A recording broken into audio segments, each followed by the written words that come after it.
Good morning, good evening, good afternoon, wherever you may be listening or watching this new episode of Faith and Law. We have in the studio today, of course, our fearless leader, Jonathan Gay. So thankful he's back from vacation. Dr. Ralph Alvarado, that's my grandfather's name. Ralph, not Alvarado, obviously. That's good.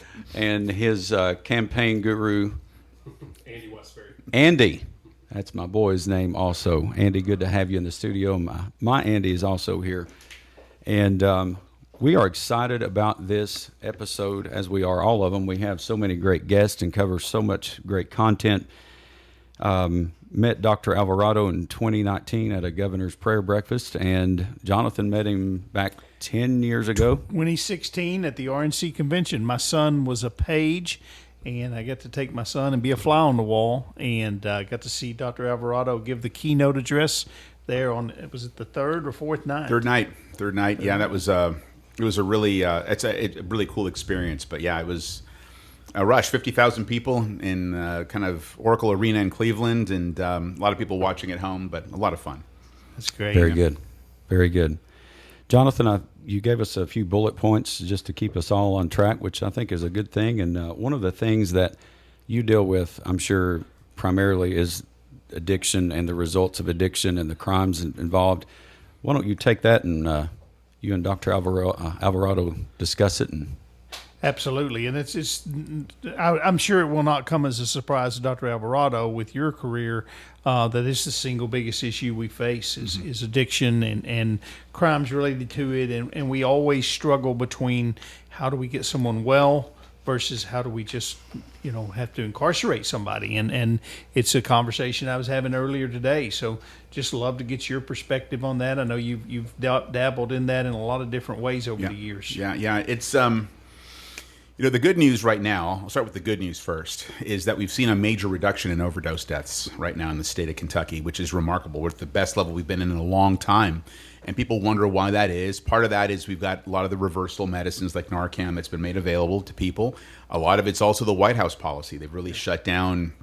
You've seen a lot of controversy initially about waterways and how they were bringing in drugs. That's been shut down. What's crossing the border has been shut down. There's just less product available right now. And so our law enforcement agrees, we're seeing less fentanyl, and we're doing a good job. Crime is on the decline when it comes to that. And so overdoses are naturally decreased as well.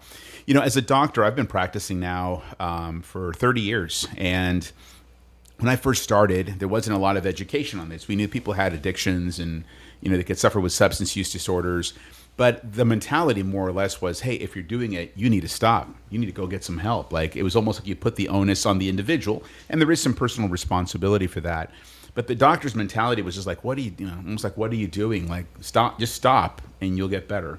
Well, not realizing the cycle, and we've learned so much about this over the years. And so, as like many doctors, I think I've learned and been exposed to people, watched people that I knew, and people who would come to me for help, and you'd see the same patterns and the same cycles. And so you learned about it, and we've become a lot more educated. I think the workforce has become more educated. I think chambers of commerce, businesses, employers, and the medical profession. And so I've had the chance to be the medical director for Isaiah House, which is a faith-based organization. Great organization. I was there for 4 years, kind of helping them set up a clinic to help treat a lot of these folks, oversaw a lot of their medication-assisted treatment, inpatient treatment, help them get their labs set up for folks.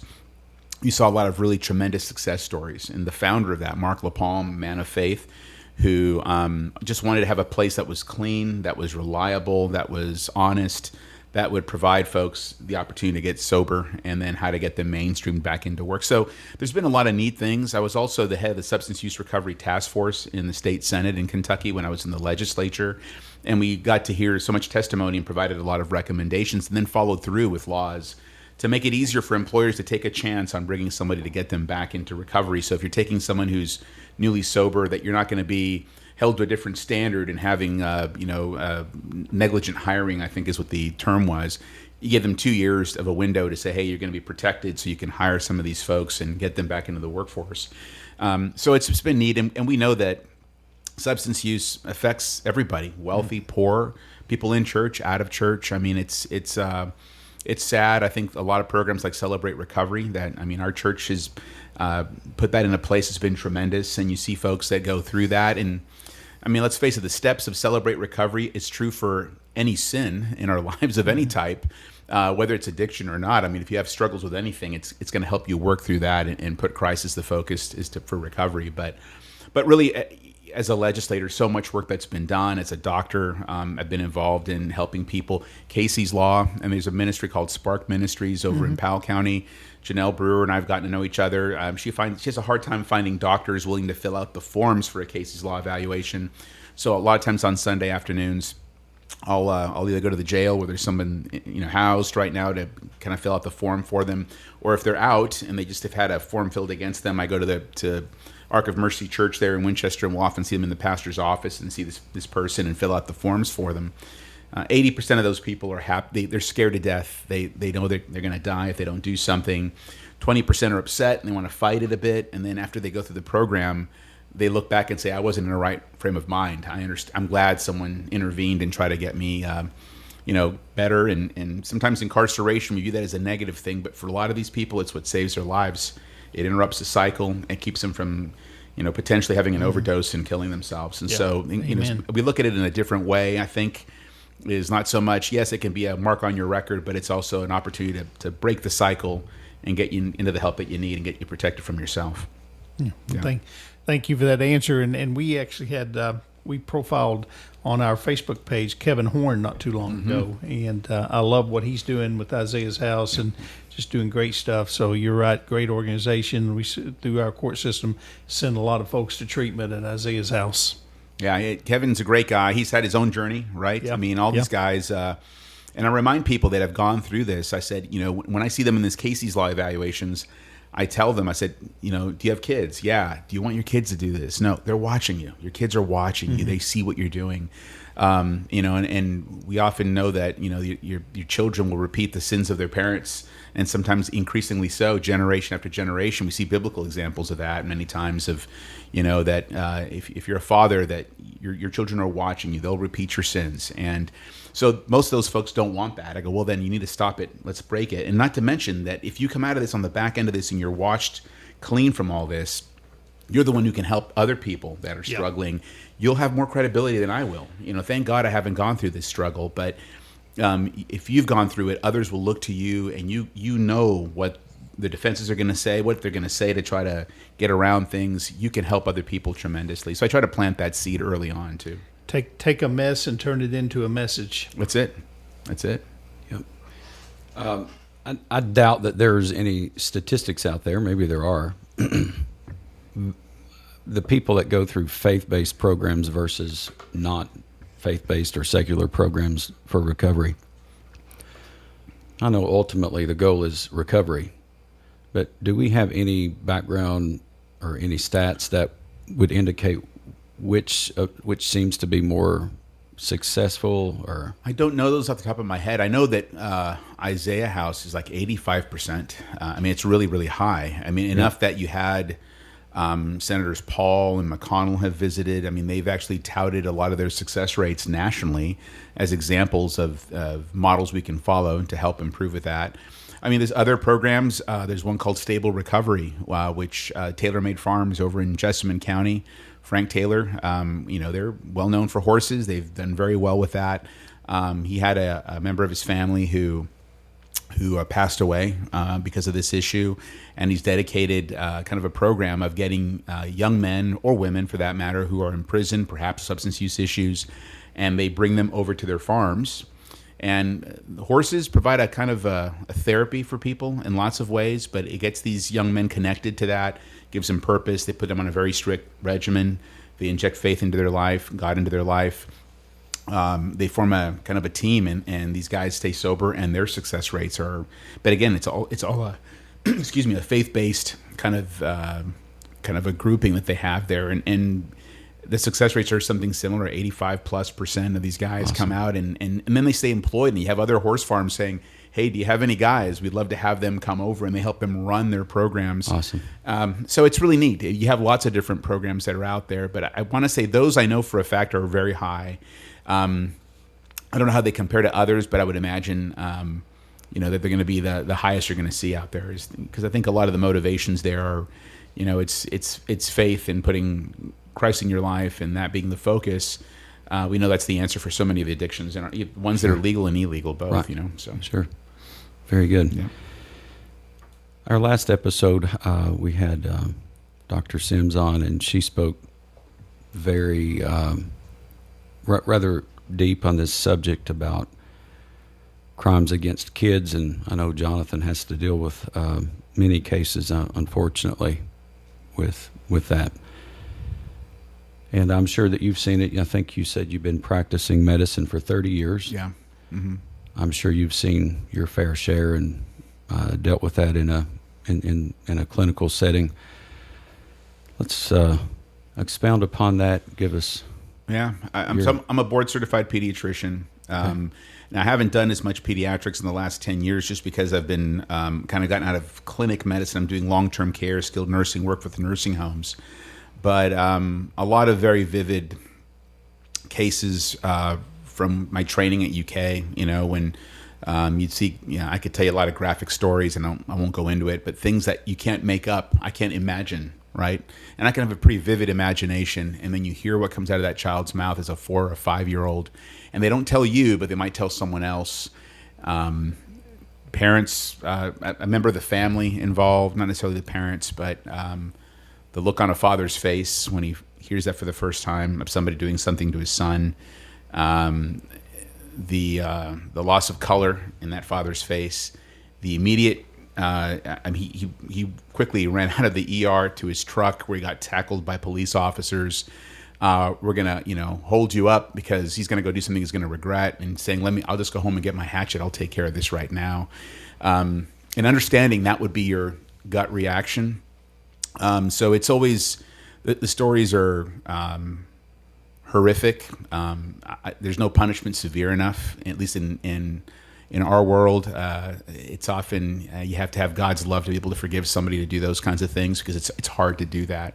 So you hear a lot of very graphic stories. The penalties we have should be the most severe for the innocent, I think, and kids who don't have any exposure, and they'll be messed up for the rest of their lives because of what they've had to go through. So I just don't know if there's anything. I know the prison system has its own method of justice. I mean, even within our prison systems, prisoners don't look kindly on those individuals, and a lot of bad things happen to them on the inside.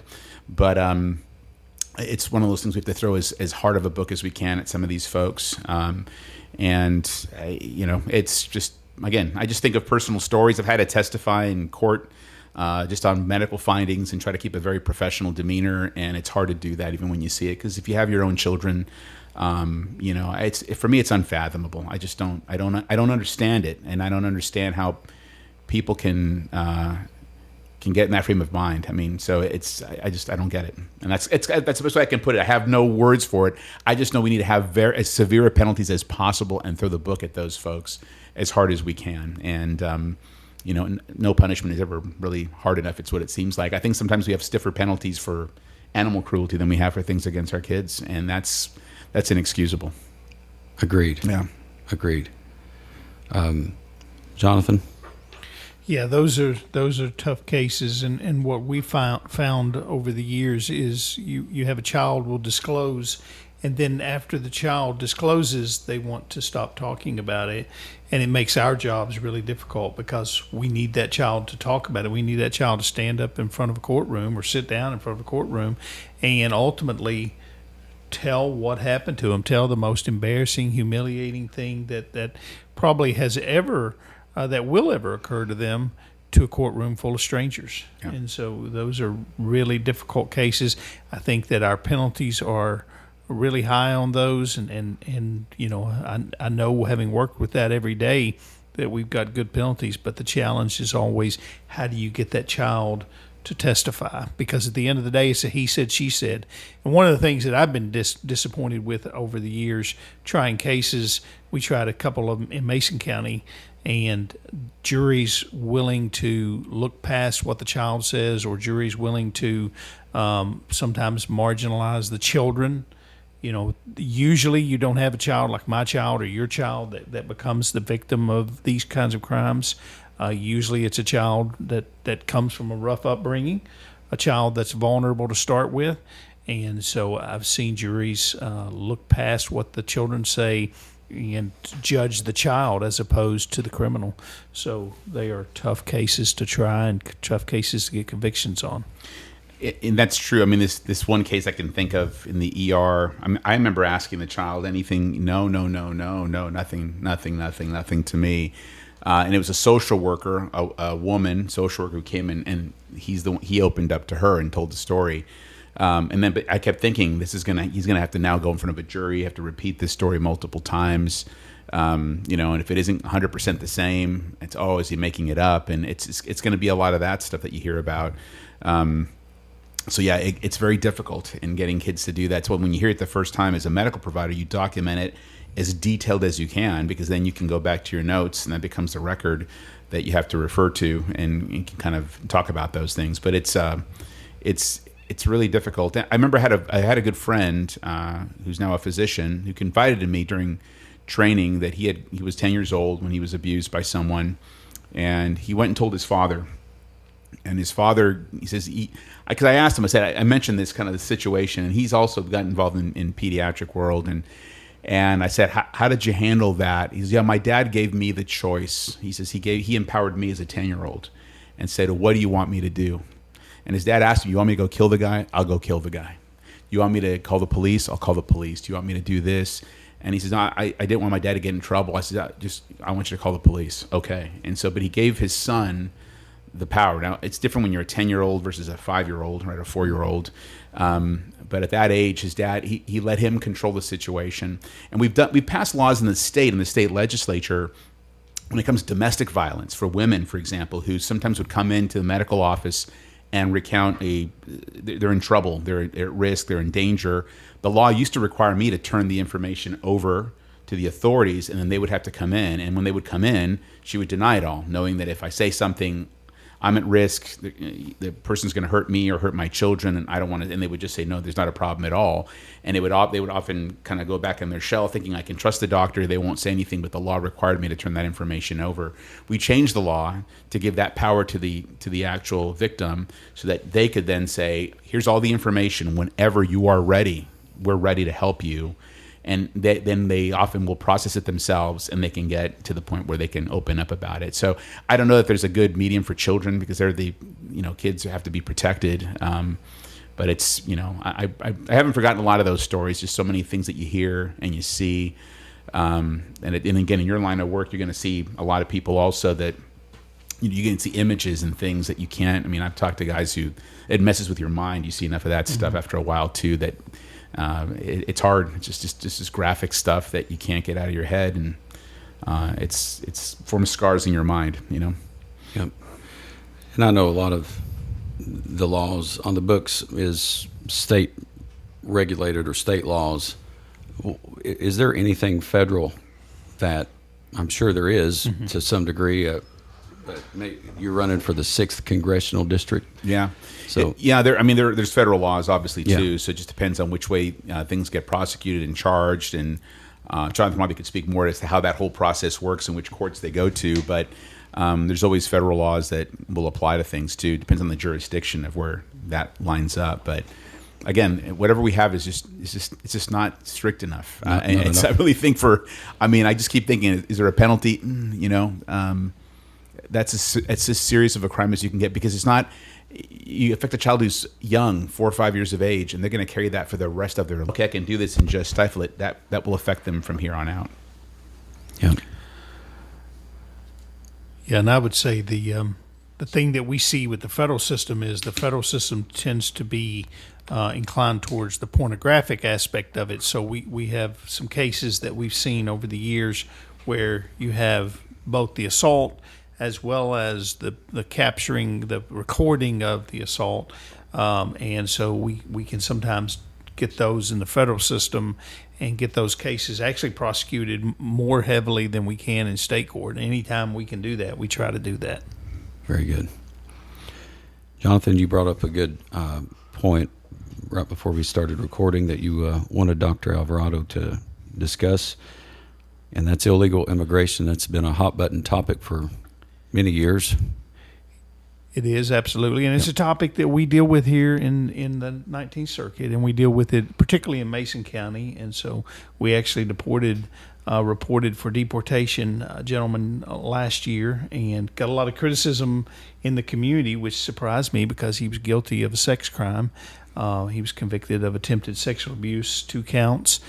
He was convicted of another charge, but some of the folks in the community really got up in arms and were upset at us. But we said, we feel like we were doing the right thing, and we're going to do this again. But Dr. Alvarado, I know you're a proud immigrant. Your family were immigrants, right. and I'd just love to get your perspective on the issue. No, yeah. So my brother and I were born in the States, but my parents came from Argentina and Costa Rica. They came the right way. They came legally. They went through the proper process, and my mom came through merit-based immigration, so there was a need for jobs, and she had training in that, and so they offered her a position, and she came. And so we've used to do a lot of that in the country. I think we need to get back to merit-based, where we have certain needs, and we fill in needs that the country needs, and you bring in people that might have those skills, So now, if we have Americans who have those skills, you want to use those folks first. Obviously, that's the important thing. But yeah, I think, when you come here legally and people are coming from... you got someone who's cutting the line first and foremost. Imagine how, if any of us were at Disney World and we're waiting for a ride for 2 hours, and then someone at the last second cuts the line in front of you. Most of us would say, hey. In America, the back of the line is back here. Man, I've been waiting for 2 hours. Or if you're in a grocery store and there's a long wait or gap or whatever, you name whatever you're going to purchase, you have to wait in that line. And someone cuts it, all of us would be upset and angry, and we would yell and be, imagine those who have come to this country who have often waited over a decade to go through a process, doing things the right way, getting attorneys, having to present paperwork, and, all these different things. And somebody suddenly cuts the line. That's the people who get the most angry are people who are here legally. Legal immigrants get upset about that. So that's first and foremost. I think we have to keep that in mind. Now, there's some people that have been here illegally a long time, right? They don't have any documentation. They've been working here for a long time. You've got people that were brought here as little kids, as a 1-year-old. And so they didn't walk across. They were carried in by their parents, but don't have any documentation. They've often served in, they start businesses. They've gotten their schooling here. The only language they know is English. They don't, this is the country that they know.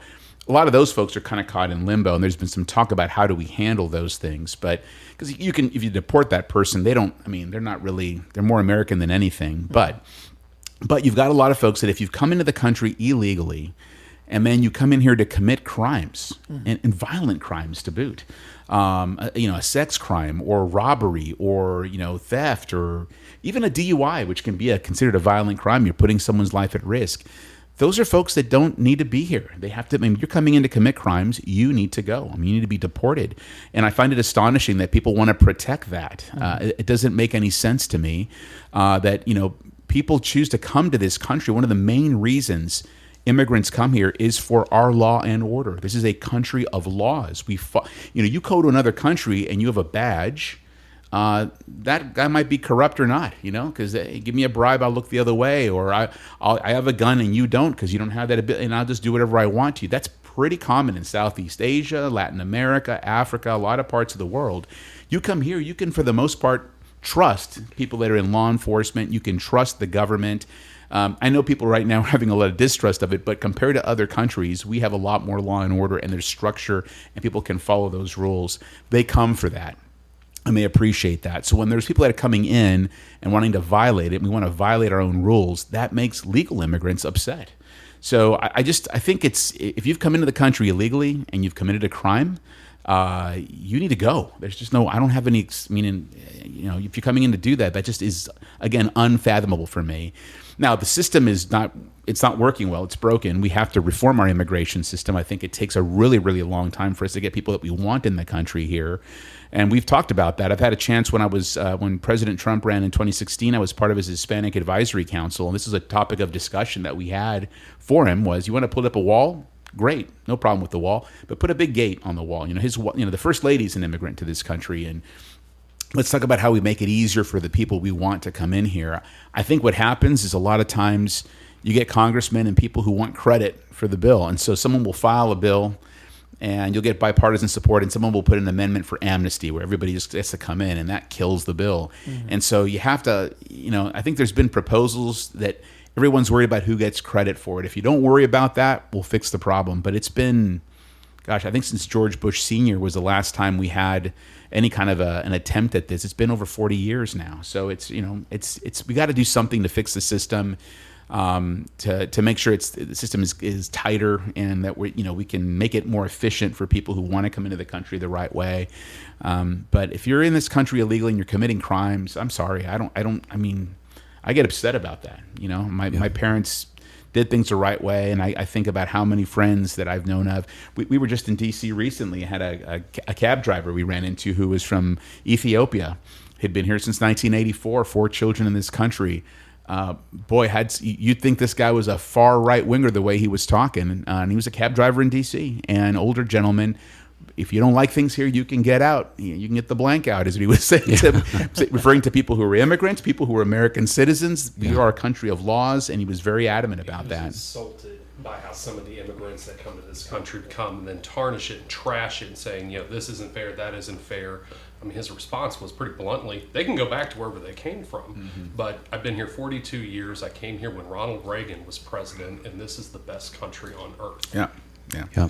I agree. Yeah, and it's very important if you're an immigrant and you come to this country. Teddy Roosevelt talked about this, that, we're the only country in the world where once you have a passport, once you're an American citizen, Americans embrace you as an American. No one says, you're an American, okay, you're one of us, right? That doesn't happen in most parts of the world. You could, if you're a Frenchman and you move to Estonia, 9 generations later, you're still a Frenchman as far as they're concerned. They don't ever really embrace you, even though your family has been there for 9 generations. In America, it's the place where you can come, you get that, and people recognize you as that. But once you're here and you become one of us, then you're one of us. You don't wave the flag of another country. You don't wave, allegiance to another country. You're an American. You are an American. My father instilled that in me ever since we were young kids. Was always, we're Americans. We defend this country. We support this country, not other countries, not where I've come from. This country's adopted me. I've adopted it. This is now where my allegiance is.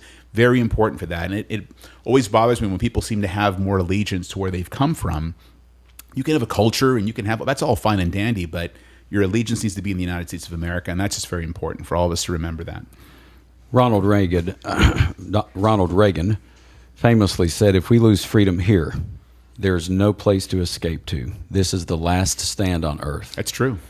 Yeah, and it is true. Yeah, that is very true. And it's, I give this a lot in my speeches. We talk about this being a city on a hill. I used to talk about that. And a city on a hill that everyone looks to. When you're a city on a hill, you also have no place to hide, right? You're it. The light shines, and someone's got to keep that light lit. But it doesn't just happen. It's there's people constantly trying to attack that city from the outside and from the inside these days. You have to have people willing to defend the walls of that city, keep the light flickering there, and we have to pass it on to every generation. And it's not something we inherit. You have to fight for that freedom, defend it, explain it, and make sure you pass it on to the next generation so that they can experience the American dream like we have. My fears right now is you have a lot of people, young people coming up who think, the American dream's not for me. And you've got all these socialist mentalities and people coming through that are saying, the government will take care of you. That's a better option.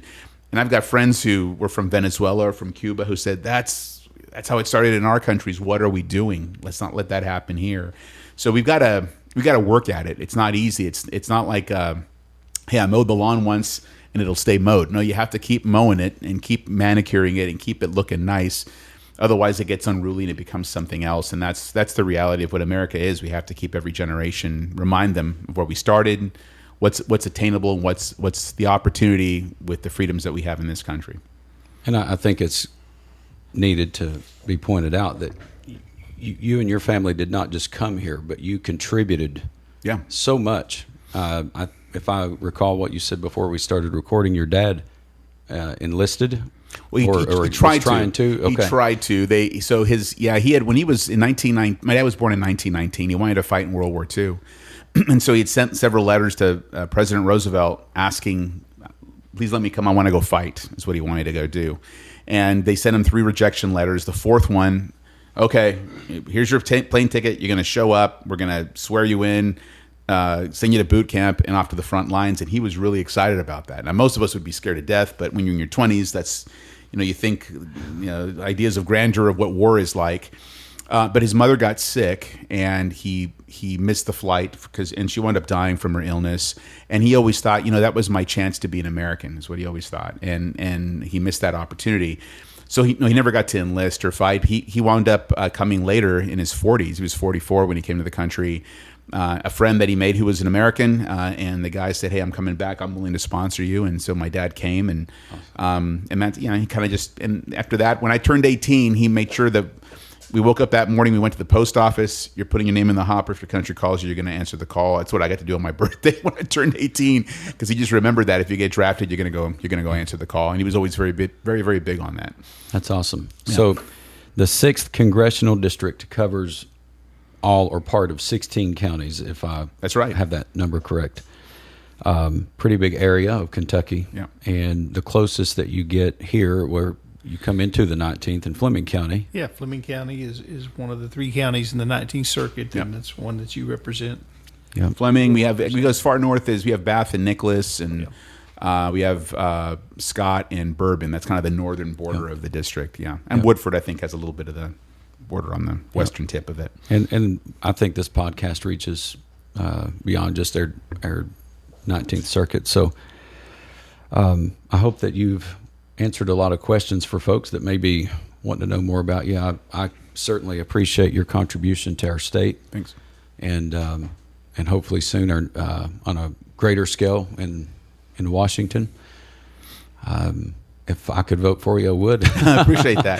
Well, but people in the area. I mean, Sure. A lot of folks in Kentucky. We've got people that live. I've talked to people in Pikeville who say, "Hey, I got family in Clark County. I got family in Madison County," and so they talk to them or let people know. And you know how it is nowadays. I mean, you can watch something on TV. The accusations will be bombastic on all sides, and then people can turn off the commercials. And when the moment comes, hey, do you know who should I? Do you know anything? And people often rely on the word of mouth. Yep. But your public endorsement as a faith leader, goes a long way. One of the things that we've learned over this process over the last year is, word of mouth conversations. People are looking for guidance. If they don't personally know these candidates, they're going to go to folks like you all and say, what do you know about him? Can you speak about his character? So, just your show of support and endorsement, just because you can't vote for us doesn't mean that it's not all that much more important. Because y'all are talking to people in the community and educating folks about these different candidates. Absolutely. Yep. I've got family in Fleming County and my wife's family, and lots of connections in Clark County. Yep. I was an assistant pastor there for a few years. And Which church? High Point on yeah. Kobe Road. Yes, I know exactly where that's at. Sure. Yep. That's not that far from where we live on McClure, so we live. Oh, yeah. Pretty close to that. Yeah. Yep. So, Jonathan, famous last words. Doc, thanks for joining us. Oh, my pleasure. We're excited about your candidacy. You're a physician, you're a man of faith, you're a family man. What really stands out to me, though, about you is you're such a great communicator. You've got such a great way with people. I guess that's what they call in your profession a bedside demeanor. And that's it, bedside manner. It's interesting. There's only 19 doctors in all of Congress, and there's 190 lawyers. And I'm running against another lawyer. Nothing. And my brother's a lawyer. Nothing against him. But I go. But it's I'm going in to fix healthcare, and if you want to fix healthcare, it's the answer from the other side is more government, more insurance. I go, no, that's what's gotten us into the mess that we're in now. Yeah. Less government, less insurance, more power to patients and doctors. There's ways of making the system work better, and I've had a lot of experience in that. I can bring that to the table. I understand state. Federal, the interactions. I've been able, to oversee 3,000 people in a $1.1 billion budget, and as a commissioner of health for a state, knowing how those grants interact, what works, what doesn't, how Medicaid should be structured better, all those things. And so I'm looking forward to going up there. There's a few docs that have the same mentality, but you just need more voices, and I think more people need to be exposed to the ideas and how things can work better. So I think, again, sometimes you get. Before we made the decision to run for this race, I got calls March of last year, And at first, I thought it was national guys. I thought, they're just looking for clients or something. I got calls from some doctors, and then the next day, my wife and I prayed about it, and because we said, hey, look, I'm getting calls. Is this something we should do? And I made a bunch of phone calls to people in the state, and I thought the answer was no, because they had already had somebody selected, it sounded like. And I thought, well, I'm just not going to, we're not supposed to do this, and that's okay. I just laid it down, because I usually, when I pray, I ask for make it obvious, kick me in the gut, or just shut the door so I don't have to think my own vanity is getting in the way of anything. 3.5 months went by, and we laid it down, didn't think anything of it. And then one day my phone was blowing up. I got calls from everybody saying, hey, we need to hold this seat. There's only very few people who can win this seat for us right now. You're one of those. We need you to do this. And made a bunch of calls, went to D.C., and within a week, everything changed very quickly. And the way it happened, I think my wife was, look, we weren't pushing this. We weren't pressing this. We weren't looking for this. We got some calls. We asked. We waited. And months later, there was a response to that, to that call. And we thought we had the answer early on, but no, it came later. And I think the way it happened, my wife is the most godly woman I know. And usually when she is motivated, that adds to my, okay, I'm going in the right direction. We're supposed to go do this. And that's how this whole thing has evolved. It's been kind of wild, but we've been running for a year. It's a 2-year seat. By the time this thing will be done, we'll have campaigned about 16 months for a 24-month seat. It's always kind of crazy how that goes, but it's just an opportunity to really, if God puts you in that moment, and sometimes you don't pick the moment, it picks you. And so we're ready for that. I think, and what the country needs right now is healthcare is one of the big topics. I think we can come with an approach to help fix that. So I'm looking forward to it. Very good. Yeah. Thank you, Jonathan. Thank you, Doctor. Thank you, Andy and Andy. It's been a pleasure having you. Likewise. And, thank you. Thanks for having me. Our blessings be upon you and your family, and Andy as well. I know he works hard behind the scenes, probably more, and hitting the pavement. And it's a 7-day-a-week, 365-day-a-year job. It is. Kind of sounds like pastoring. Yeah, it's about, yeah, it does. Well, thank you for listening to Faith and Law. Share this episode with someone that you know. Encourage them to listen and get to talking about we need to get Dr. Alvarado voted in for the 6th Congressional District Congressman. God bless you in Jesus' name. Have a great day.